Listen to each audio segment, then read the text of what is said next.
Welcome everyone to our second Western Championship 2024 Spotlight. The cuber I have for you today is a West Coast cuber of epic proportions. Here are some, but not all, because there's too many of his accomplishments. So first and foremost, representing the Republic of Korea, this man has 22 national records to his name currently. He also holds the Asian record for fewest move single with a 17 move solution.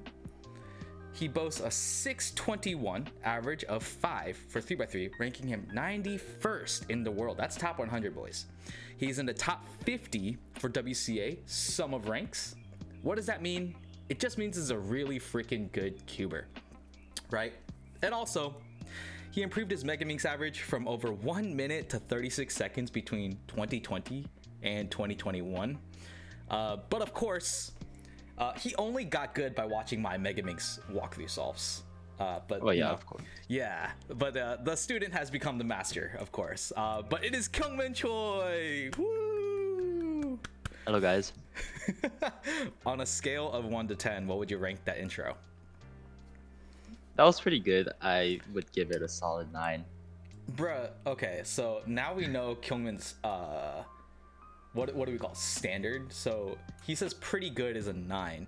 That is a crazy scale to beat, but we'll see. All right, I can do better on my next one, but you know what? It is true. Kilman did watch some of my walkthrough solves, and it is also true he has completely smoked me. So both are true. Okay, cool. Thank you for coming on, Kyeongmin. Honestly, I got tired of making your introduction, so I definitely stopped short of all the accolades you got, but I think everything is mostly correct, right? With the exception of maybe FMC. You have a different ranking now? I still have my ASR. It's just I was second in the world, but since there were two 16 move solutions today, I'm now fourth in the world. Yeah, I would say it's just the unfortunate timing of this recording, because if we recorded it, let's say like 2 hours earlier,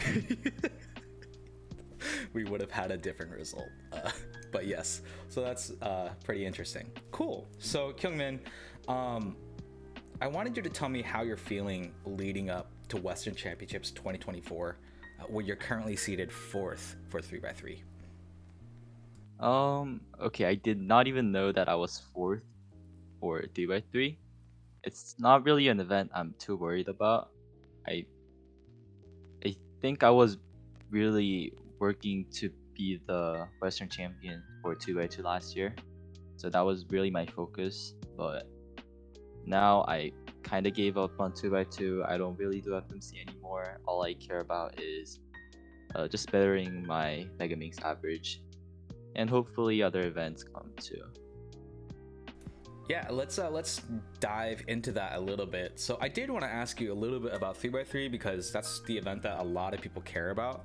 But for Megaminx, do you have a lot of personal expectations aside from being Western champ in the competition coming up? Yeah, so it's actually for the 3 championships that I'm gonna be attending really soon. North American, Western, and Korean championships.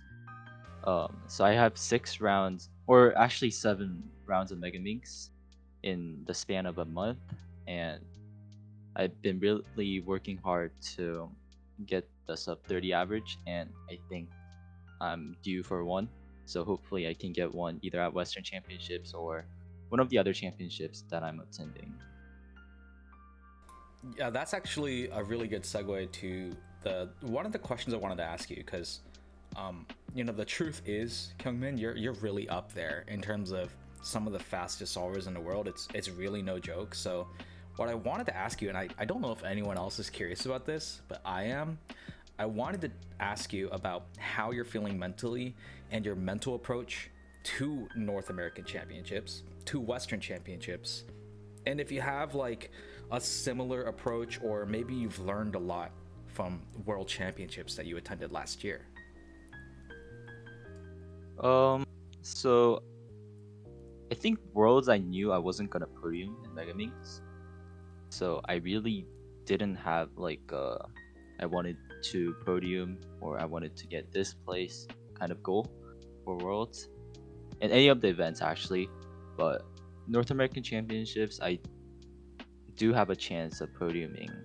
Uh, but I think I moved on from I really want to podium on this kind of competition type of mindset. I think it's now just a battle against myself, um, especially for Megaminx and 2x2 because I've been having a long-term goal that I have not been able to break for a while. So I just want to compete in a way that satisfies myself. It's not really I want to get gold, silver, or bronze. I just want to be happy with my own results.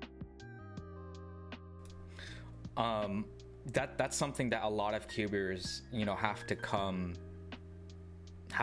to that realization, right? Like someone like me, I have to come to that realization. Well, I did a long time ago that I can only compete for my own satisfaction. Yeah, so I wanted to like kind of dig into that a little bit. What was the particular driving force for you to care more about your personal satisfaction than, let's say, your ranking? Was there a moment in time, or was it gradual to you? Well, first of all, like humbly, I won FMC at North American Championships, and I also podiumed in Megaminx. And I also have a pretty major record of Asian record for FMC, and I think that kind of did it for me. When I was younger, I wanted to get approval from other cubers, something like, "Oh, this cuber is really good because Yeah. he achieved these kind of accolades." But I think I have that, and I think I'm more mature. That I don't necessarily care too much about how people think about how good of a cuber I am, and I also one of the big reasons I enjoy cubing is because it's really a battle against myself, not necessarily a battle against other cubers. Like we're all family, right? So yeah, I think that's the achievements I already have and the the maturity level that I'm at right now are the two biggest factors. I love that answer. So that's so interesting to me. I have two follow-ups. I did not expect myself to ask this many follow-up questions, but I think my first follow-up question to this, let's say, and be objective with yourself here. Let's say you didn't get the accolades, as we call them. You didn't get the wins, or you just missed out on a record by like 0.1 or one move, for example. Do you think that you would have overcome that mental space, or do you think you'd still be driven by approval?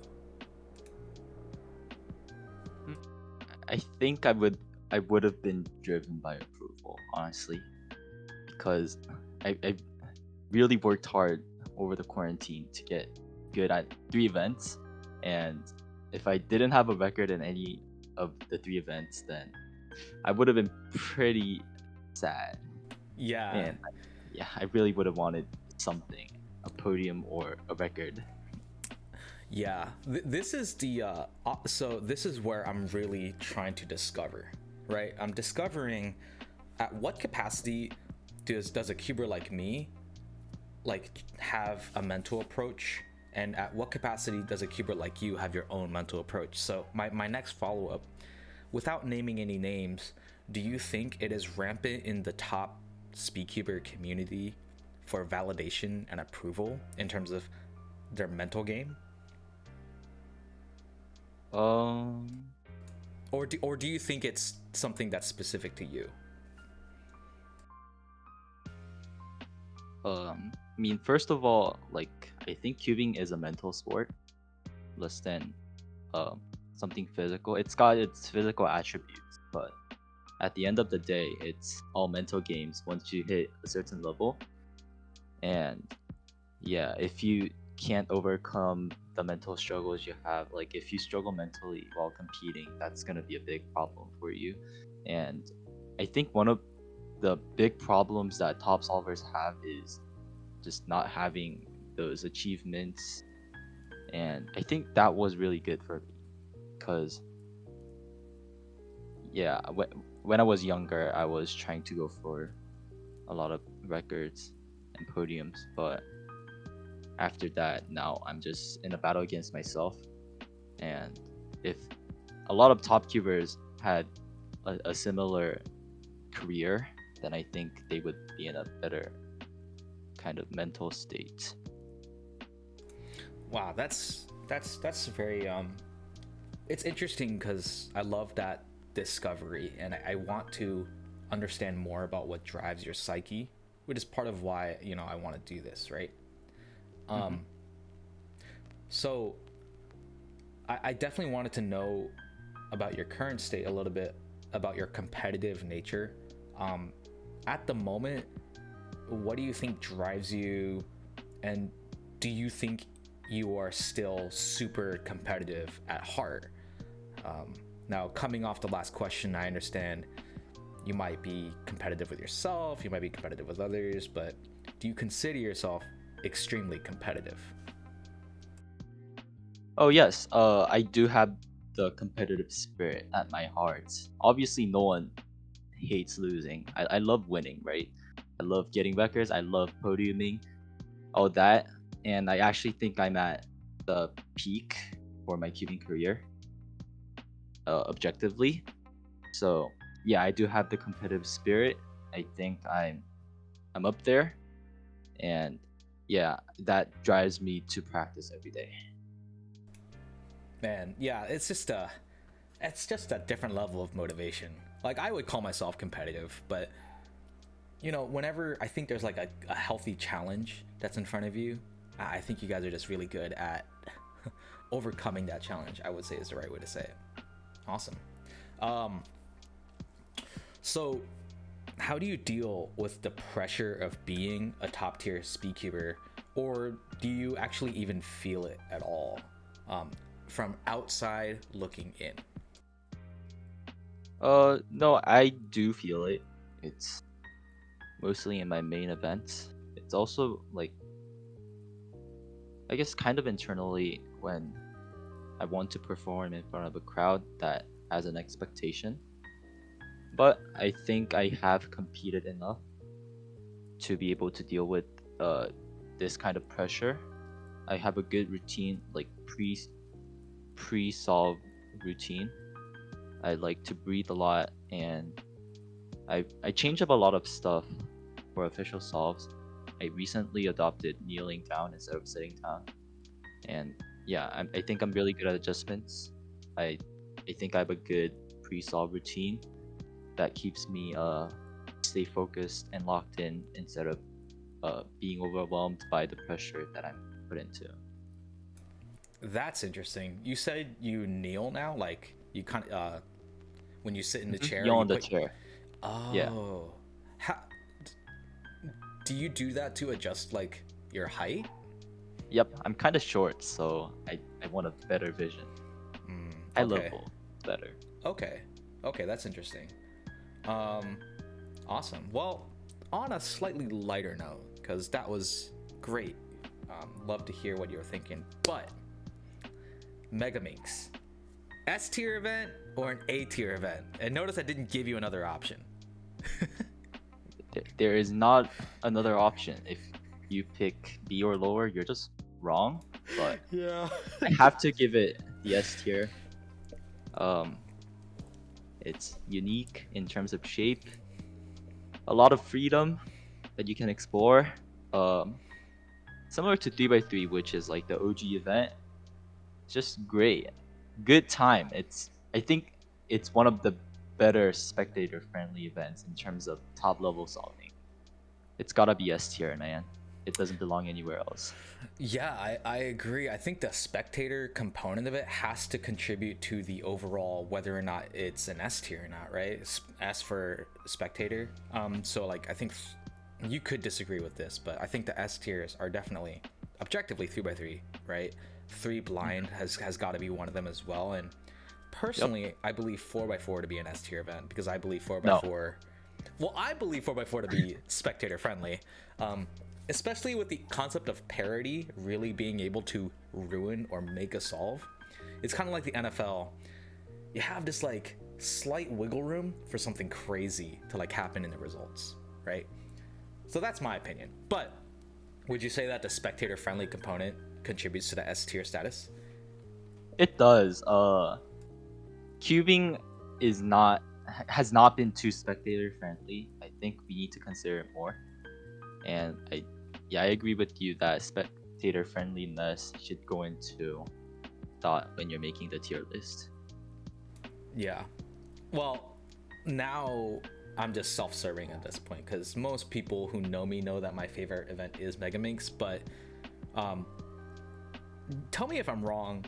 I don't think Megaminx was always viewed as a top tier event. I want to say this has really developed over the span of the last 2 or 3 years. Would you say that's an accurate statement? And what do you think? Well, I'm assuming that you think it's an accurate statement. And how do you think it's changed and evolved over the years?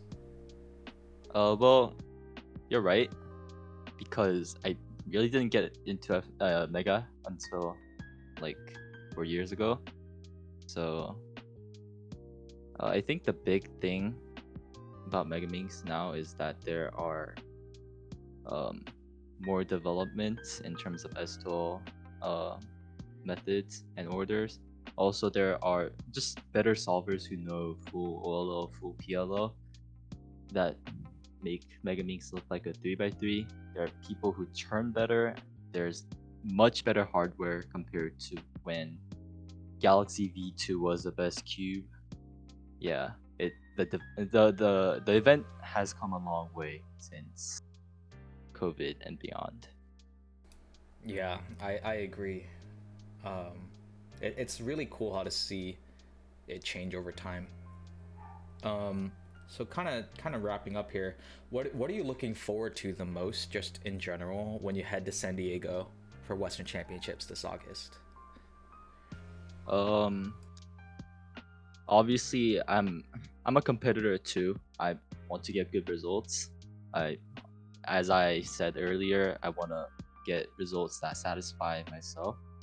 But this is actually the first championship that I will be delegating, and I'm very, very excited that I'm gonna be delegating one of the championships, and I'm very excited to put on a good competition for everyone who's attending. Yeah, that's what I'm looking forward to. I hope it turns out really well, and I will do my best. Nice, that's a good shout out. I didn't expect that shout out, but shout out to all the staff members, the delegates that are going to be not just for Western Championships, but regional, national, continentals, and beyond. Um, yeah, I'm honestly, like, personally, I'm glad to see you take on that side. And it's always good to see people who are at the top level bring in their perspective as well. So the last question I had for you, to anyone watching who isn't a speedcuber or they haven't attended a competition before, what would you say to them in that regard? Speedcubing, I feel like, can be very nerdy to people who don't cube, but it's beautiful. It's great. It's fun to watch if you watch good solvers, and it helps you with Alzheimer's. So get into cubing. All right, that's as good as a proposal as it is to get someone into cubing. I don't know if that's factual or true, but if Kyeongmin said it, must be a source. Yeah, cite me. All right, we're gonna cite Kyeongmin when we figure out the rest of that research. Awesome. Kyeongmin, thank you so much. It was a pleasure being able to understand you a little bit more, break down your psyche, and honestly, best of luck for all the championships you're about to go to, NAC, of course, specifically the Western Championships. I hope you get everything that, honestly, that you were looking for. But yeah, I will see you at San Diego, all right? All right.